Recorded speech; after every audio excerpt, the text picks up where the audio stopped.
उन्हाळा कामाची सुरुवात ही सांडग्यापासूनच केली जाते. कुठलीही शुभ कार्य असो त्याची सुरुवात सांडग्यापासूनच बनवली जाते. लग्न कार्य असो, घराची वास्तुशांती असो.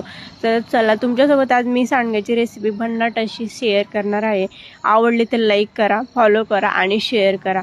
चला तर मग मूग डाळ आणि चना डाळ हे दोन्ही घ्यायचं, एक एक वाटी.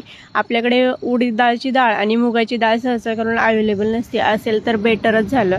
तर मग दोन्ही डाळी स्वच्छ असं 2-3 पाण्याने धुवायच्या आणि रात्रभर भिजत घालायच्या, किंवा सकाळी तुम्ही पहाटे जरी घातली 4-5 घंटे भिजले तरी चालेल. मग भिजल्यानंतर त्याच्यामध्ये एकही पाणी थेंब ठेवायचे नाही, सगळं पाणी काढून घ्यायचं. दोन्ही मिक्सरमधून काढायच्या, आबडधोबड काढायची, आपल्याला त्याची बारीक पेस्ट नाही करायची. आबडधोबड अशी काढून कोथिंबीर स्वच्छ धुवून घ्यायची. एक जुडी घेतली तरी चालेल, छोटी छोटी कट करून घ्यायची. त्याच्यामध्ये हळद घ्यायचं, हिंग घ्यायचं, जिरे लसूणची पेस्ट घ्यायची आणि चवीनुसार मीठ घ्यायचं आणि जी आपली लाल मिरची पावडर असते ती घ्यायची. हे सगळं करून छान असं मिश्रण करायचं. याच्यात पाण्याचा एकही थेंब नाही टाकायचा.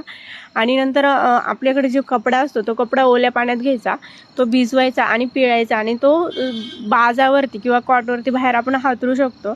त्याच्यावर असं एक एक करून सांडगा तोडायचा. सांडगा तोडण्यासाठी आपल्याला तांब्यात पाणी घेऊन हाताला चिटकणार नाही यासाठी ते पाणी घ्यायचं आणि पटपट सांडगे असे सगळे तोडून घ्यायचे. आम्ही सगळे तोडून घेतले. सकाळी आम्ही 5 वाजता भिजू घातला होता आणि तो 12 वाजता आम्ही केला. तर असा आमचा छान असा वडा झालेला आहे, सांडगा झालेला आहे. आणि दही होतं, तर दह्याचं आम्ही घरीच श्रीखंड बनवलं. श्रीखंडाची रेसिपी आम्ही तुम्हाला शेअर करणार आहे. चला टाटा, बाय बाय.